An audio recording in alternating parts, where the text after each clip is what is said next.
Bonjour à tous, moi c'est Jordan et bienvenue sur ma chaîne Olé Joujo. Aujourd'hui, nous allons voir ensemble pourquoi ton coach ne te fait plus jouer, à part évidemment qu'il ne t'aime pas.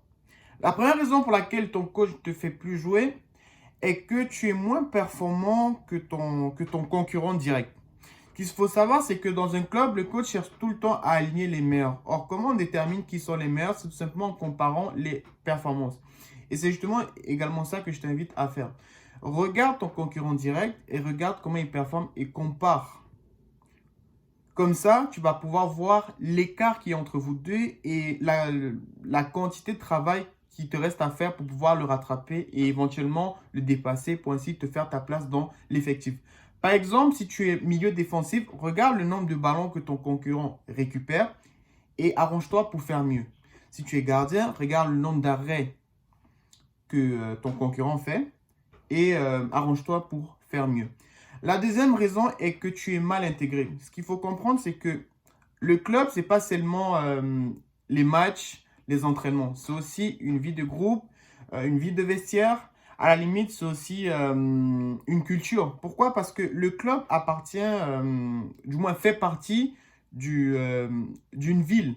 Or, dans une ville, il y a aussi une façon de vivre spécifique. Or, toi, justement, pour t'intégrer dans le club, ce serait aussi intéressant d'imiter en fait la façon de vivre des autres. En fait, si je dois te résumer ça en une seule phrase, c'est à Rome, on fait comme les Romains. Donc, tu as tout intérêt à t'intégrer le plus rapidement possible. Pourquoi? Parce que si on sent que tu n'es vraiment pas intégré, le coach aura du mal à t'aligner. Pourquoi? Parce que sur le terrain, on va sentir à chaque fois qu'il y a un écart entre toi, tes coéquipiers et le public. Or, c'est pas une bonne chose en fait. La troisième raison est tout simplement que tu n'as pas trouvé ton poste de prédilection.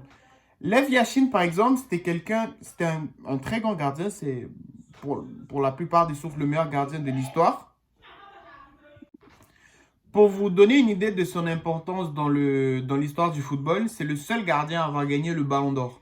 D'ailleurs, je crois même que le meilleur gardien de la Coupe du Monde de football FIFA gagne un trophée qui s'appelle justement le trophée Lev Yashin. Bon, c'est peut-être pour l'année FIFA ou la Coupe du Monde, il faudrait revérifier. Bref, c'est vraiment quelqu'un, au poste de gardien, ça a vraiment été une légende. Mais, comme vous pouvez vous en douter, il était un piètre attaquant. Et en parallèle de ça, on peut aussi nommer Cristiano Ronaldo, qui a récemment il a dépassé, c'est maintenant le meilleur buteur de l'histoire du football. Bon, après, ça dépend des sources. Mais c'est un très mauvais gardien de but. La leçon dans ça, c'est quoi? C'est que pour performer, il faut que tu trouves ton poste de prédilection. C'est à ce poste-là que tu vas performer le mieux. Et c'est à ce poste-là également qu'on va t'aligner le plus. C'est-à-dire que j'ai rarement vu Ronaldo au poste de défenseur central ou au poste de gardien de but. Mais dans presque tous ses matchs, il jouait tout le temps au poste d'ailier gauche, vu que c'est un droitier. Peut-être en avant-centre également. Mais voilà, vous comprenez un peu la logique derrière tout ça. Mais vous allez me poser la question, comment trouver votre poste de prédilection? Généralement, le poste de prédilection, on le trouve à un très jeune âge. Et comment ça marche? C'est tout simplement jouer à tous les postes et regarder dans quel poste vous vous en sortez le mieux. Pourquoi? Parce que prédilection, pré. Donc, il y a quelque chose un peu d'instinctif là-dedans. Donc, dans cette étape-là, je vous invite justement à faire confiance à votre instinct. Donc, laissez-vous guider par votre instinct. À ce niveau-là, il ne va pas vous mentir, quoi. C'est très simple. Si vous n'entretenez pas une bonne relation avec votre coach, non seulement il ne va pas vous aligner sur le terrain, mais en plus, au niveau de votre réputation, voilà, vous aurez tout perdu. Vous aurez une très mauvaise réputation. Pourquoi je dis ça? Parce que justement, à cause de l'inverse. Si vous avez une bonne relation avec votre coach, vous aurez toujours une bonne réputation. Pourquoi? Parce que même s'il ne vous fait pas jouer, au moins, il pourrait vous dire, vous recommander à d'autres clubs. C'est-à-dire que il pourra appeler un autre coach qui connaît et dit, ouais, voilà, j'ai ce joueur-ci, malheureusement, je ne peux pas l'intégrer dans mon effectif. Mais voilà, il a de bonnes qualités et en plus, il est très poli, très professionnel. Vous pouvez le prendre à votre club là-bas? Est-ce qu'on ne peut pas vous le prêter ou bien peu importe. Donc, il y aura toujours cette possibilité-là de négocier. Il pourra en fait, c'est mieux de l'avoir de votre côté parce qu'au final, vous ne saurez pas à quel moment vous aurez besoin de lui. Donc, ne négligez surtout pas la relation, la bonne relation que vous pouvez entretenir avec votre coach. Ne vous mettez pas votre coach à dos sous prétexte que vous ne jouez pas. Pourquoi? Parce qu'au final, comme je dis, je me répète un peu, ça envoie une très mauvaise image de vous. Et aucun club ne veut d'un joueur voilà, qui a tout le temps une embrouille avec le coach. Mais par contre, moi, je vous invite toujours à communiquer avec votre coach. Si par exemple, tu sais que voilà, tu as mis toutes les choses de ton côté, hygiène de vie, tu as comparé tes performances avec celui de ton concurrent, donc tu as quand même des faits sur la table.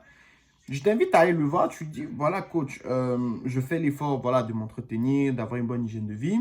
Au niveau de mes performances, je suis régulier et je pense que, bon, vous trouverez votre façon de dire, mais je pense que je suis plus performant que mon concurrent direct. Mais vous ne me faites toujours pas jouer, donc j'aimerais comprendre. Donc, posez-lui des faits, mais n'allez pas avec l'émotion. En même temps, oui, posez-lui des faits, mais comprenez qu'après tout, c'est lui le coach, c'est lui le boss, c'est lui aussi qui a la décision finale. Donc, peu importe c'est quoi, ce sera quoi son verdict final. Ne montrez pas non plus trop vos états d'âme parce que justement, ça va justement jouer à votre défaveur pour le futur.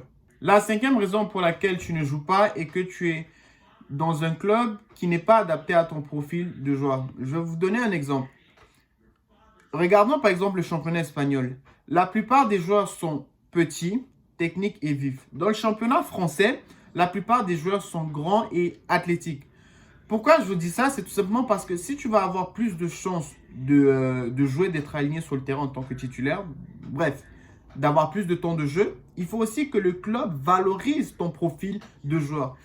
Et justement, à l'inverse, si tu es dans un club que tu sens vraiment qu'il ne valorise pas ton profil de joueur, mais que tu as tout fait, tu as mis toutes les choses de ton côté au niveau de l'hygiène de vie, tu as allé parler au coach, etc., etc., je t'invite à quitter ce club-là. Pourquoi? Parce que je pense qu'à un moment donné aussi, la solution peut aussi venir d'une rupture totale. Mais attention, rupture totale ne veut pas dire d'une rupture en guerre. Ça ne veut pas dire que quand tu vas quitter ce club-là, tu vas être en froid avec tout le monde. Non, c'est pas ça. Bien au contraire. Ça revient un peu au point précédent.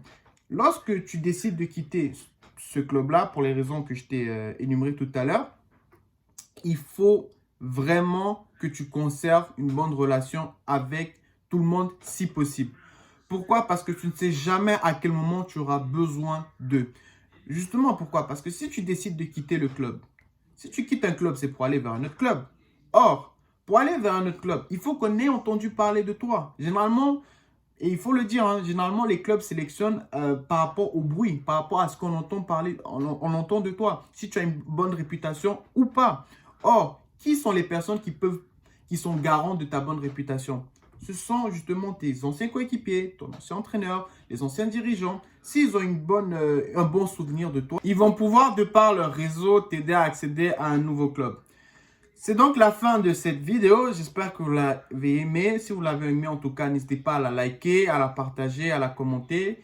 N'hésitez pas également à vous abonner. Ça me donne de la force. En tout cas, pour moi, c'est un plaisir de vous avoir fait cette vidéo.